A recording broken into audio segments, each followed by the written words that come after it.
Boa noite, eu sou Evanir Aguiar e hoje no Papo Certo estaremos falando sobre a economia viária, que vem da segurança no trânsito. Você sabe, o nosso programa ele fala muito de empreendedorismo, gestão, economia. Você pode nos acompanhar através do canal 524 aqui da sua TV digital, também no YouTube do Papo Certo e nos seguir lá no Instagram, @papocerto.com.br. Já voltamos.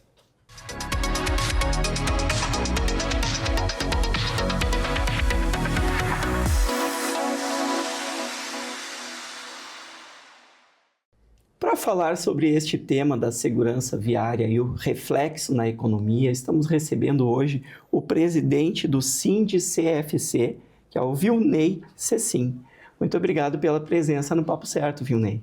Nós que agradecemos em nome do Sindicefc, o Sindicato do Centro de Formação de Condutores, este momento para tratar de um assunto muito caro para toda a sociedade, porque quando nós enfraquecemos um modelo de formação e de educação, nós estamos colocando em risco a segurança e a vida das pessoas. Então, nós que estamos gratos por estar aqui.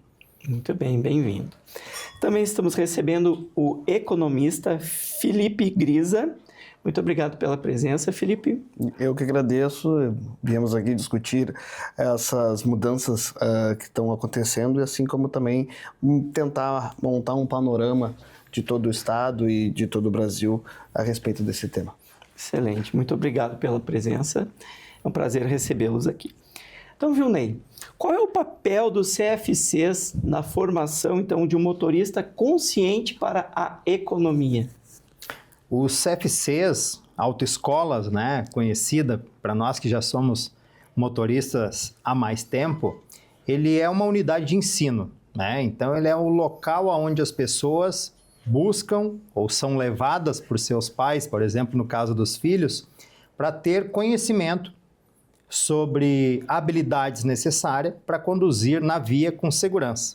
Porque, afinal de contas, quando acontece um acidente diferente de um sinistro, quando acontece um simples choque no trânsito, isso gera um enorme prejuízo econômico para todos nós.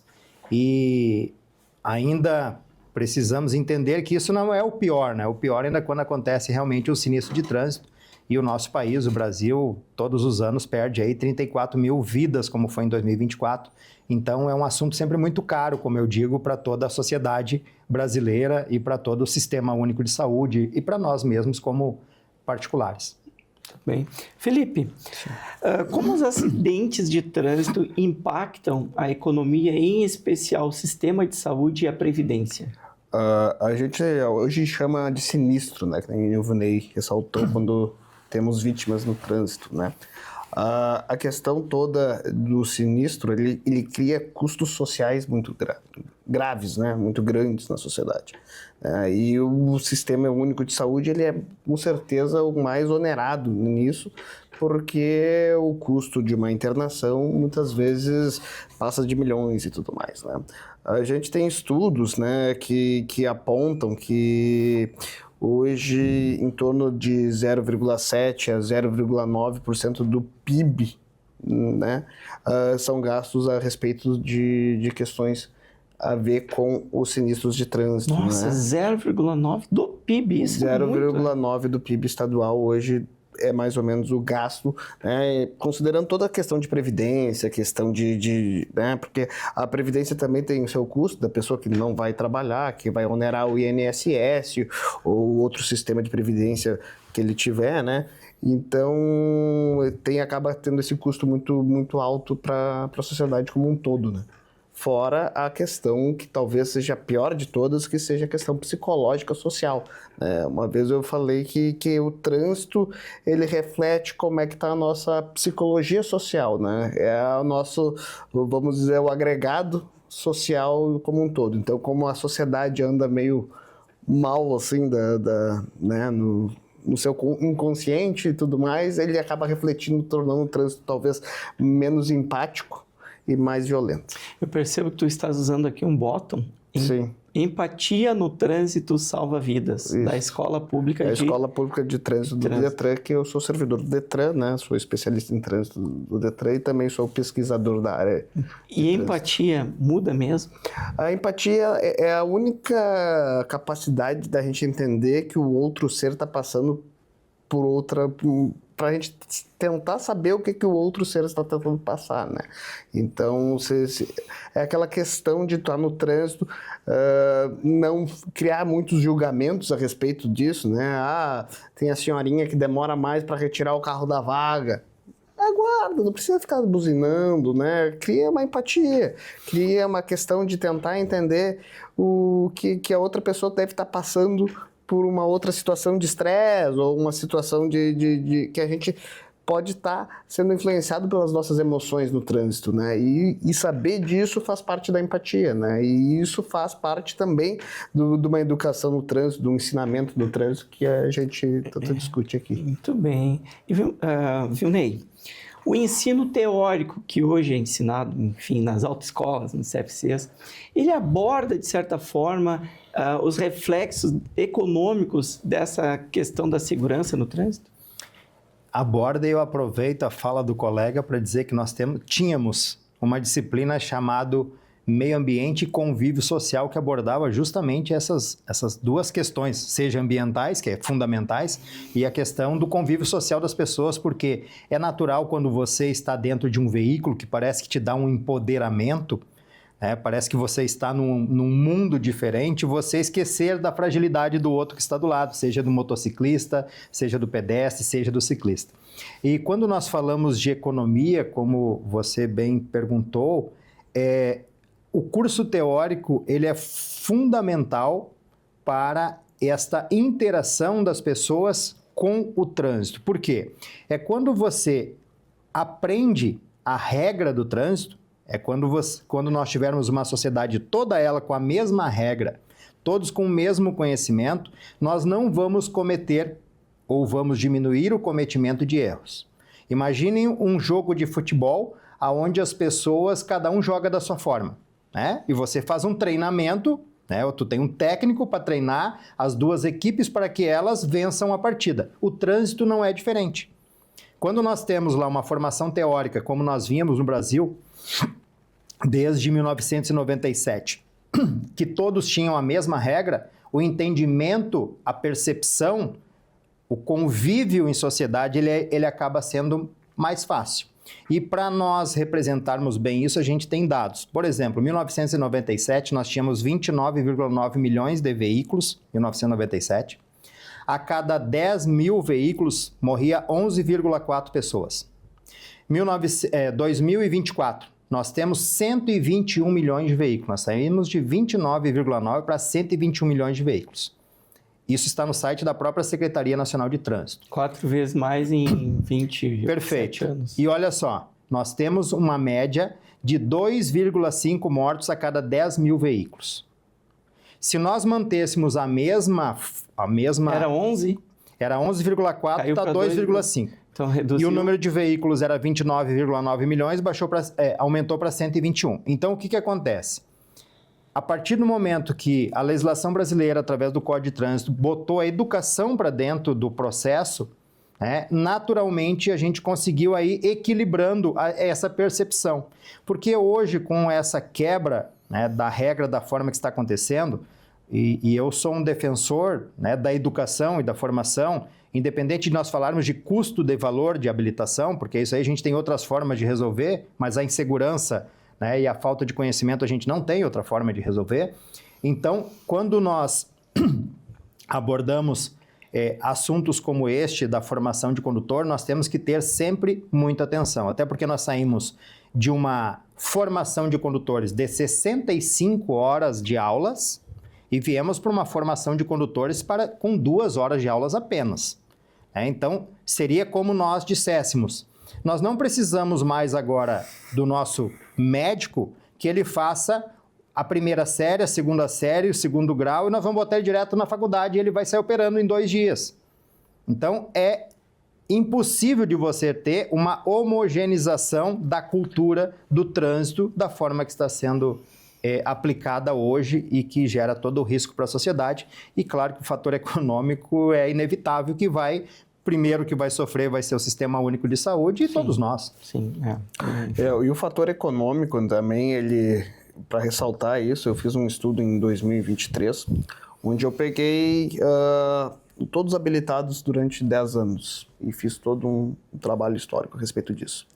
Tá? E o Rio Grande do Sul está entre os estados onde tem mais percentual de habilitados, tá, do país. Ele perde só para Brasília e para Distrito Federal, no caso, e Santa Catarina. Tá? Esses são os estados que têm maior percentual. Né? Nós temos em torno de 47% da população habilitada a conduzir. Eu te pergunto se tem um estado que tem 14%. 14%. Mas o número de veículos não é 14. Exatamente. Então, no estado do Maranhão, tá, existem 14% das pessoas que estão habilitadas. Ou seja, né, de 10 pessoas, uma pessoa tem carteira nacional de habilitação. Né? Então, existe um modelo, que é o modelo, né, de 97, que foi feito pela resolução lá do início do Código de Trânsito Brasileiro, que demonstrou, vamos dizer assim, que economicamente uma certa inviabilidade nesses estados mais pobres, né? Então, o que veio talvez, enfim, a ter esse peso na decisão de mudar um pouco essa questão, né? E não foi um pouco, né? Foi uma mudança bem radical de uma hora para outra, né? Mas a gente também tem que entender como é que veio isso, né? Como é que foi construído isso, como é que a nossa realidade difere. Então, essa questão de homogeneização que tu trouxe é uma questão que, para nós, vamos dizer, Estados do Sul, a gente tem uma percepção maior sobre essa homogeneização que não ocorre, né, nos estados do Norte. Eu tive a experiência de dirigir em uma cidade, algumas cidades lá no Maranhão e, meu Jesus... capacete é item de exatamente luxo, porque motociclista... E tem um fator preponderante, aproveitando aqui a fala, né, o nosso debate, tem um fator preponderante, por exemplo, o estado do Alagoas ele tem 12,4% de analfabetos. O estado do Rio Grande do Sul, se eu não me engano, é 2,3% ou 2,5% de analfabetos. Então, até para nós atingirmos o número de habilitados, como bem tu colocaste, tem conhecimento disso por causa do teu estudo também, né? Amplo conhecimento. No Alagoas, nós nunca vamos conseguir ter a porcentagem de habilitados que tem no Rio Grande do Sul. Nós temos estados como a Paraíba, por exemplo, eles têm um programa CNH social, que nem nós temos no Rio Grande do Sul. O governador Eduardo Leite entregou 3 mil habilitações no ano passado. E isso sim é programa social, porque tu não torna o vulnerável mais vulnerável ainda, porque ele agora não sabe dirigir também e tem uma carteira de habilitação. Tu entrega para a pessoa que está em estado de vulnerabilidade o mesmo conhecimento para quem tem condições de pagar. E lá na Paraíba, por exemplo, eles têm 40 mil habilitações que eles podem dar no programa CNH Social, mas eles não conseguem gente suficiente para fazer por causa do analfabeto. E, Felipe, seu estudo teve uma relação direta entre o percentual de acidentes naquele estado em relação ao percentual de habilitados? Sim, você trouxe aqui o exemplo do Maranhão. Tem mais acidentes lá do que cá? Sim, na verdade, assim, o Brasil inteiro deu uma melhorada a respeito da sinistralidade, tá? O Vilney falou aqui que 34 mil mortos em 24 e em 25 é 37 mil, mais ou menos, que se fala, né? O Brasil, desde 1990, tá? O Brasil atingiu 40 mil mortos no trânsito e vem se mantendo nessa média, um pouquinho para cima, um pouquinho para baixo, um pouquinho para cima. Muita gente. Um pouquinho para baixo, um pouquinho para cima, um pouquinho para baixo. Né? Se fez a década de combate à morte no trânsito, a gente não conseguiu os resultados, inclusive não se conseguiu mundialmente os resultados, tá? Países evoluídos como os Estados Unidos teve aumento no número de mortes no trânsito a cada 100 mil, né, pessoas. Então, o trânsito ainda é algo muito oneroso socialmente, tá? E não vai ter uma solução simples, tá? Não é uma simples mudança de legislação, não é né? A gente precisa de uma conscientização muito maior a respeito socialmente. Você a respeito do acredita que isso, a questão cultural, porque a gente falou aqui de educação, a partir de economia, porque o valor estava realmente muito elevado, agora teve uma mudança, enfim. Mas você acredita que a questão cultural, e aí eu trago aqui o efeito Gramado, para quem é aqui do Sul aqui e visitou a cidade de Gramado, sabe que o motorista, ao entrar naquela cidade, para o pedestre, dá preferência, dá seta, parece que está vivendo em outro país. Cai um tijolo de sapiência naquele condutor. Isso é cultural, então, além da questão tem a questão econômica cultural, com certeza, tá?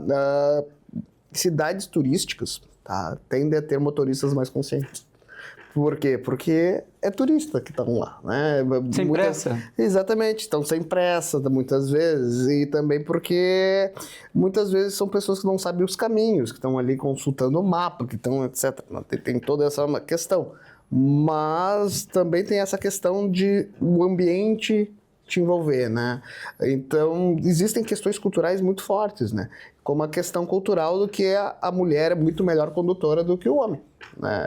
E isso, estatisticamente, é muito forte, tá? No meu trabalho, eu fiz, nos últimos 10 anos do trânsito do Rio Grande do Sul, quantas mulheres morreram no trânsito, em torno de 17% contra 83% dos homens, e a mulher no papel de condutora, ou seja, ela que causou, né, em torno de 3% a 5%. Então é muito pouco mulheres se envolvem, né? Tanto que uma das minhas ideias socialmente era tornar a CNH mais barato para a mulher, né? Tornar a mulher mais, o profissional do trânsito, né? Ser uma oportunidade para as mulheres entrarem no mercado de trabalho. Isso é uma boa ideia, disso. Inclusive para os empreendedores, empresários que nos assistem. Contratem aqui. mulheres, né, para serem suas condutoras, né, porque elas são muito mais cuidadosas, né, no trânsito do que... Infelizmente a gente vê poucas mulheres ainda, né, conduzindo especialmente aí caminhões e equipamentos mais pesados, mas hoje com a tecnologia isso se supera, né? Hoje a gente viu esse aumento na década, né? As condutoras mulheres eram 25% das condutoras em 2011, passou a ser 35% das condutoras em 2021. Então quer dizer que a gente está também tendo mais procura de mulheres pela habilitação. Sim. Beleza. Muito bem. Vilney, a tecnologia utilizada hoje pelos CFCs, ela tem ajudado ou ajuda nessa educação e gera mais economia futura no trânsito? Eu acredito que ela pode gerar daqui para frente. O que acontece? O Centro de Formação de Condutores, ele é totalmente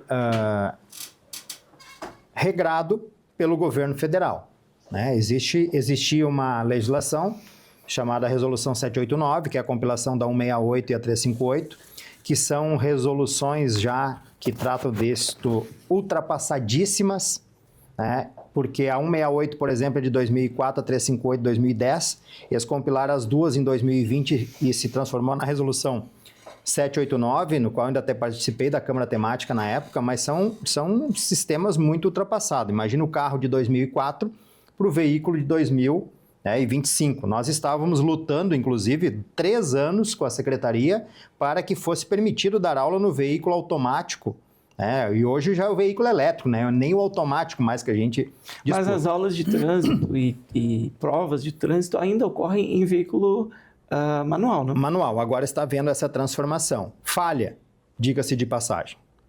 Porque não se criou novamente, o objetivo parece que é a disrupção de todo o processo e a liberdade de todos, né? A gente precisa da liberdade para quem sabe usar a sua liberdade. Então, o que acontece? Hoje, você vai poder logo em seguida, né? Logo que a resolução estiver totalmente adequada, fazer prova no veículo automático, fazer prova no veículo manual. Agora fica a pergunta, né? Para o nosso telespectador lá. É a mesma coisa dirigir um veículo automático e dirigir um veículo manual? Não é. Não é. E a pessoa que dirige um veículo manual, ela dirige um automático? Sim, com cuidado ela dirige. Mas a pessoa que dirige um veículo automático, ela dirige um manual? Não. É um risco para o trânsito. tá? Porque tu tem todo um mecanismo, né, enraizado do ser humano. Sim. Então, isso é mais uma preocupação que nós temos agora neste momento. Deveria a regra ser criada de forma diferente. Tu tem um veículo B1 ou B2, havia um projeto de lei na Câmara dos Deputados. O tipo da autorização para dirigir somente aquele veículo. Isso, então, você fez lá, que seria, né, o que nós imaginamos que é ideal. Olha, você vai fazer 10 horas de aula prática, por exemplo, para ter a tua carteira de habilitação. Nas 10 horas de aula prática, você vai dirigir um carro manual.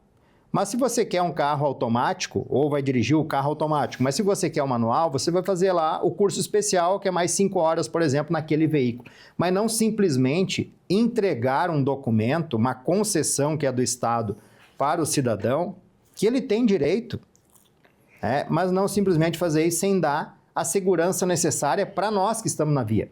Porque a segurança não é só para ele, a segurança é nossa. Para todos. É para todos. Então, Corroborando aqui com o que o Vilney trouxe, os dados demonstraram, em estudos que a gente fez entre 18 e 22, que a maioria dos sinistros no estado, as pessoas estavam ou não habilitadas, ou seja, 51% dos sinistros que ocorreram no estado nesse período, as pessoas ou estavam não habilitadas ou estavam em período de suspensão ou cassação.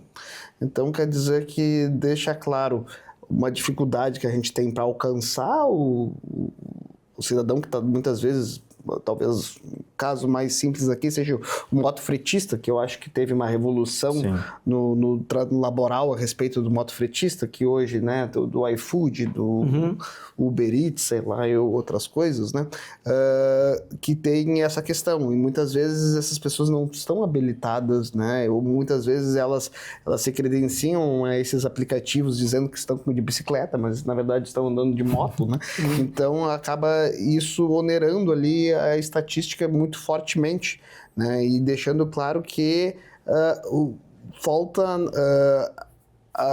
o Estado, né? Falta a sociedade chegar nessas pessoas, né?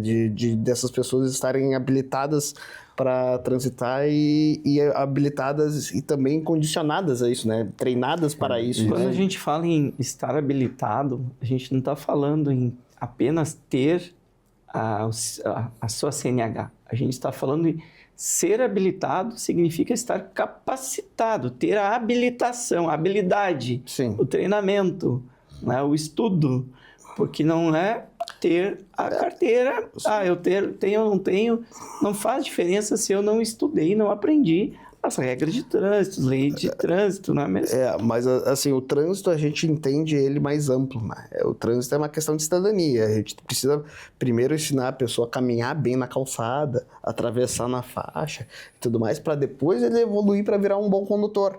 Então a gente precisa desde sempre, né, ter isso em mente, assim, né? Por isso que enfim, o ensino infantil de como caminhar na calçada, como se portar, né, em segurança, né? Como se portar em segurança é muito importante. A assim. escola de trânsito trata A disso. escola de trânsito trabalha diretamente. Pode falar um pouquinho para nós sobre como é que funciona a escola de trânsito aqui do Rio Grande do Sul? A escola pública de trânsito, ela... o Vilney tem bastante conhecimento a respeito, né? É um projeto de Isa Gonzaga, que começou em 2019, né? E a gente recebeu uma sede agora em 2023, que é ali na Cidade Baixa, né? E a gente trabalha todo tipo de público, né? Desde instrutores de CFCs, né? Até o público infantil, até os idosos, né? Então a gente tem cursos para todo tipo de público, né? A gente tem os cursos online no nosso site escola.detran.rs.gov.br, né? Onde as pessoas podem, inclusive também temos curso para profissionais, né, motoristas profissionais, que é o Transitando em Segurança, né, que tem a ver justamente com essa relação do condutor profissional na empresa, né? Então, se as empresas tiverem interesse, a gente tem esse curso online disponível, né, para os profissionais se tornar... Só buscar lá a Escola Pública de Trânsito do Rio Grande do Sul vai localizar vocês. Exatamente, no Google, ali no site. Sim. E nós também temos o projeto Trânsito na Escola, que, né, faz parte, assim, a cereja do bolo, que é trazer as crianças para ter uma aula de vida, para conversar sobre a necessidade dela se entender no trânsito como pedestre, como condutora de bicicleta, né, como condutora de patinete, para não colocar em risco a vida do amiguinho na brincadeira e tudo mais, porque o trânsito é isso, né? A gente tem que se comportar em cidadania aqui dentro, inclusive aqui dentro do estúdio, né? Nós temos que cada um ter seu espaço, respeitar o espaço do outro para a gente não se machucar aqui dentro. Sim. Então, acho que faz parte também esse conhecimento mais ampliado. Muito bem. Vilney, os CFCs perceberam uma mudança no perfil, então, dos motoristas pós-pandemia? Sim. As pessoas vieram com mais consciência para os CFCs. Né? A pandemia ela deu uma balançada, eu acredito, que na percepção sobre a vida, que é o que importa em tudo isso, né? E a gente percebeu que hoje mesmo o jovem também ele é mais responsável. Né? O jovem hoje ele vem buscar conhecimento.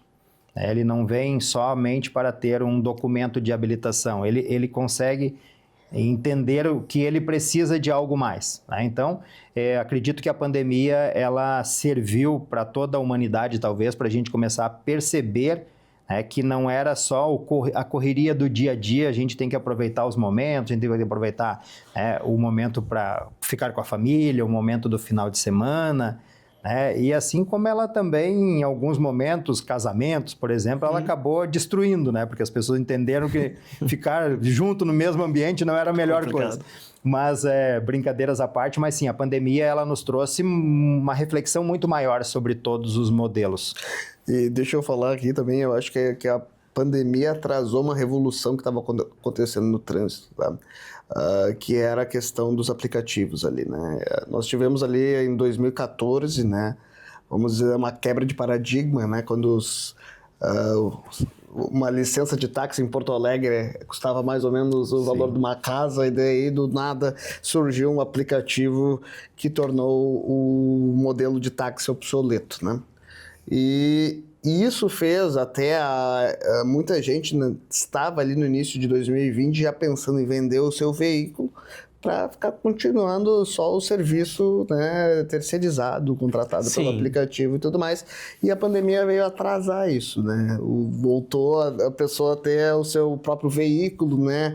A ficar mais, se sentir mais seguro dentro do seu próprio veículo e tudo mais. Então, essa revolução econômica, né, deve ter sido atrasada em 10, 15 anos aí. Então, acho que a gente vai ter de novo uma situação onde as pessoas vão começar a abrir mão do seu veículo para contratar um serviço, né? Isso se não vier alguma tecnologia aí que torne os veículos autônomos, né? E então a gente tá uma mudança realmente trazendo. Uma mudança realmente bem importante que a sociedade estava passando. Vilney, como os CFCs ou SINDI-CFC atua junto aos órgãos públicos para melhorar a segurança? Por exemplo, neste momento nós estamos formando uma comissão na Câmara dos Deputados para tentar trabalhar sobre esse assunto, tema trânsito, que deveria ser uma mudança como está acontecendo, deveria ser pela Câmara dos Deputados, né, quem está lá para nos representar, ao invés de ser simplesmente uma resolução. Então, nós atuamos muito forte junto com todo o grupo político, a Assembleia Legislativa, por exemplo, do Rio Grande do Sul, nós tivemos uma audiência pública logo que começou este processo, mas claro que como é o Estado, foi vencido por uma resolução federal, então a gente realmente procura participar de todos os órgãos, né, das câmaras temáticas, procura participar do Conselho Estadual de Trânsito, procura estar próximo ao DETRAN para auxiliar, a Escola Pública de Trânsito mesmo faz um ótimo trabalho, tem pessoas, né, magníficas lá que trabalham, principalmente as pedagogas são muito eficientes e competentes e desenvolvem um ótimo trabalho, que é onde a gente também busca informações. Então, o SINDI-CFC, né, na área de trânsito, a gente está sempre procurando estar muito próximo da EPTC, das prefeituras, de todos. E nós estamos em 194 municípios do estado do Rio Grande do Sul, né? Então, nenhum cidadão está a mais de 20 quilômetros de um centro de formação de condutores. Então, nós somos praticamente um braço do estado, do DETRAN, em todo o estado do Rio Grande do Sul. Muito bem. E Felipe, existem incentivos para as empresas que investem em direção defensiva e segurança no trânsito? Incentivos, o maior incentivo que tem é o condutor, né, não sofrer sinistros fortes, acidentes. Esse é o maior incentivo que tem, é ter um condutor consciente, né, uma questão profissional que realmente conduza, né, corretamente, né. Incentivos fiscais, existem o PSEG, eu acho que seria faz parte de um programa do governo estadual que 5% do ICMS vai para um fundo de segurança pública, né? Que onde estaria, né, o trânsito incluso.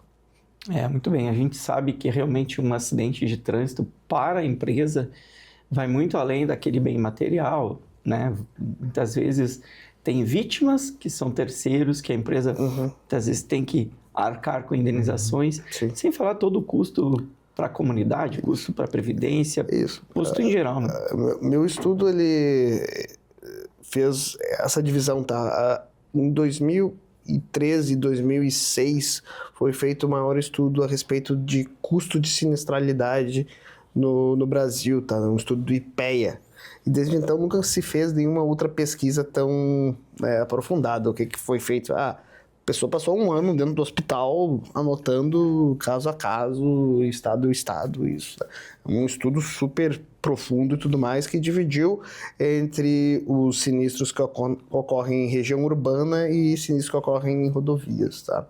E mais ou menos 2/3 ocorrem em rodovias. 2/3 em rodovias. Isso. E aí a gente está falando de caminhões, ônibus. Isso. São acidentes normalmente mais graves. São, né? Sinistros de fato com fatalidade, né? São 2/3 acontecem em rodovias, né? E desses 2/3, né, o custo é maior, tá? Por causa que a rodovia muitas vezes paralisa tudo e paralisa a economia toda como ali. Sim. Então, o custo de um sinistro em rodovia se calcula hoje em torno de 1.400.000 quando há vítimas fatais e R$500.000 quando só tem vítimas, né, com lesões, né? E esse valor na região urbana é um pouco menor, é em torno de R$700.000. Quando tem vítimas fatais, né? E R$200.000 quando nossa, é um custo. É altíssimo, o maior custo realmente é a vida, não existe. Sim. A vida não tem preço, né? Eu acho que sempre é bom refletir isso, assim, né? Isso aí é um custo econômico que a economia reflete outras questões, né? Então é aquela questão assim, o PIB, isso vai para dentro do PIB e o PIB aumenta porque tem um sinistro de trânsito, ou seja, né, gera aumento de produtividade, né? Mas é uma coisa que a gente deveria pensar em como, né, assim como a própria indústria farmacêutica, né, em respeito de doenças e tudo mais, era melhor não ter, era muito melhor não acontecer. Vilney, a qualidade da formação nacional, ela está alinhada com as exigências internacionais? É que o modelo, ele é diferenciado. Muitos países gostariam de ter o Código de Trânsito que nós temos. Então, nós fomos considerados pela ONU, em 99, o 6º melhor Código de Trânsito do mundo. Então, nós temos realmente ferramentas. Nós só não aplicamos as ferramentas como nós deveríamos aplicar. Então, não são todos os países. E a dificuldade que existe maior é que a educação de cada país, ela é segmentada de forma diferente. No modelo americano, por exemplo, as pessoas não furam a fila do supermercado. Então, é natural que ela também não vai passar num sinal vermelho na rua. As pessoas têm limite e o limite é para ser obedecido. Não se imagina extrapolar o limite de velocidade. Né? E nós temos essa percepção do brasileiro que é um pouco diferente. Né? O limite é 80, mas eu posso andar um pouquinho mais. Então, trazer modelos de outros para nós, ele não pode não servir. Isto a gente já via lá na época, né, que estudava na faculdade de Direito sobre o Código Penal alemão que trazia para o Brasil, queria fazer a mesma implementação. Não funciona, nós somos o Brasil é diferente, o brasileiro é diferente. Ele tem uma forma de pensar do jeito brasileiro. Então, qualquer comparação que nós fizemos, ela pode não ser verdadeira. Agora, o que importa? Quais os países, por exemplo, reduziram a sinistralidade?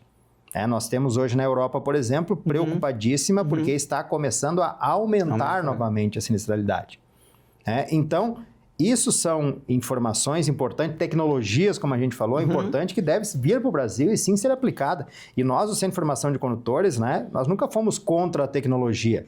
Muito pelo contrário, eu acredito que agora vai melhorar muito, vai tirar inclusive um pouco do peso da carga de cima das nossas costas com a implementação de novas tecnologias que estão vindo para o trânsito para evitar sinistro, para evitar acidente. Olha só a questão da economia num caminhão mesmo. Hoje você tem um caminhão com uma tecnologia que o motorista ele tem que forçar para acontecer um acidente, tem que ter uma falha dele, porque a tecnologia não deixa isso acontecer. E é isso, justamente isso que o Vinei falou, tá?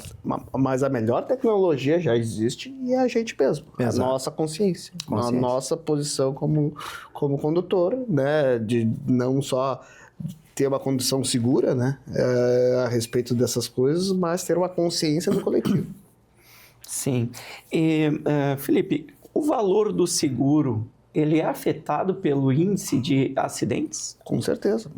Ele é altamente afetado pelo índice de sinistralidade e acidentes, Até aconteceu um fato que, por causa do peça legal do Detran, a gente tem tido cada vez menos roubos, de veículos, Então, isso é algo que o Estado vem melhorando muito esses resultados, O que deixa talvez ainda o seguro um pouquinho mais diminui o valor do seguro, mas a questão da sinistralidade, a questão da pessoa ter um perfil, até 25 anos, homem e tudo mais, o seguro ele é mais caro justamente por causa que a probabilidade dessa pessoa cometer um sinistro de trânsito é maior do que... É uma estatística, não é? É uma estatística muito forte, Homens até entre 18 e 29 anos, eles tendem a... mais envolvidos em acidentes. Mais envolvidos em sinistro,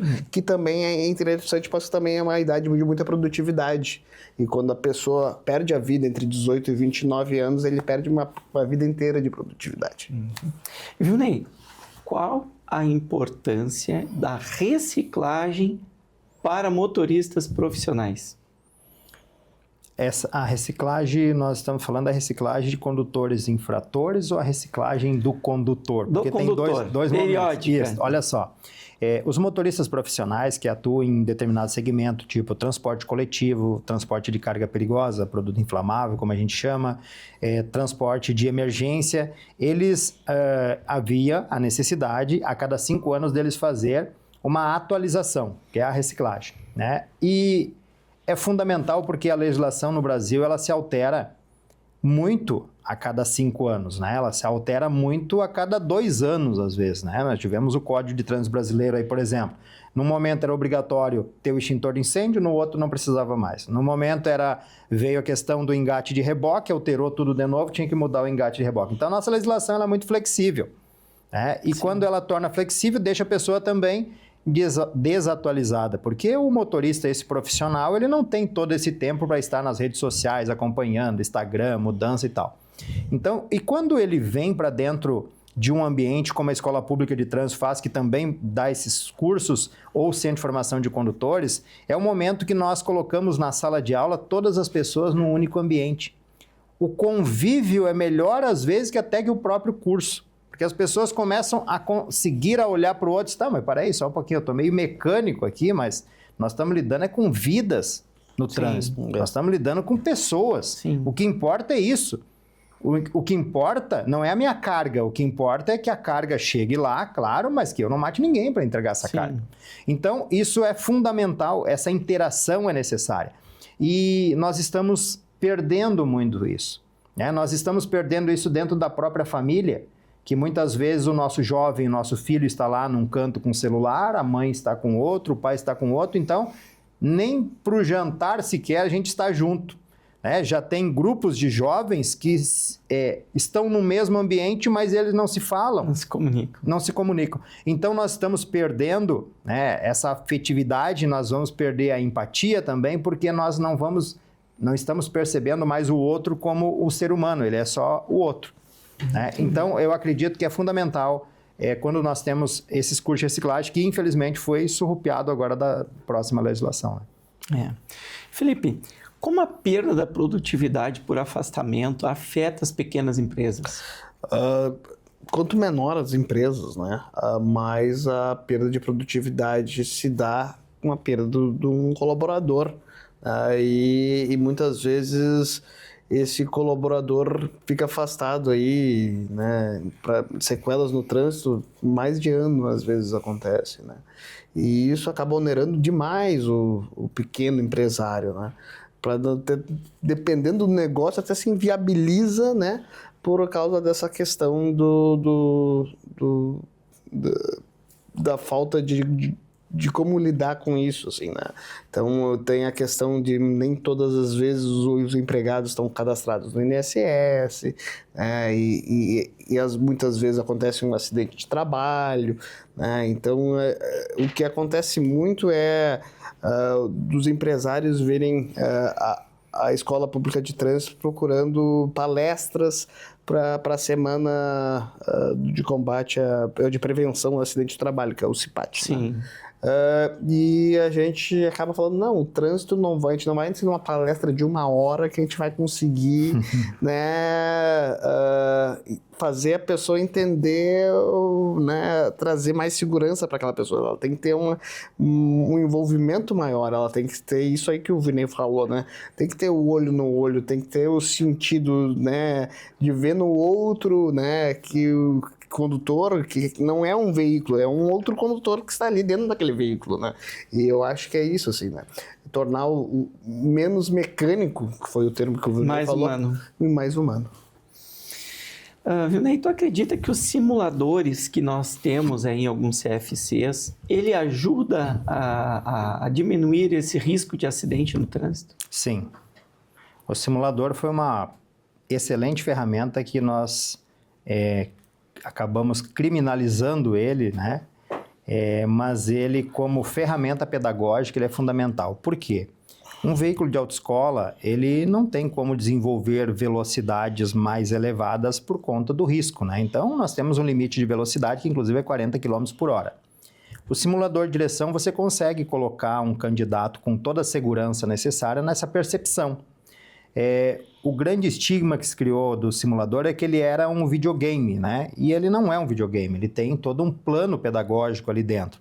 O simulador de direção, quando você está dirigindo ele na via, por exemplo, e atravessa um animal e você não consegue frear e bate, ele estoura o vidro, ele dá toda uma percepção para o candidato que na vida real a gente nunca vai conseguir fazer. E além disso, ele é utilizado, por exemplo, pela indústria, pelo treinamento da aeronáutica, por exemplo, né? Que tu não pode ter a opção de errar.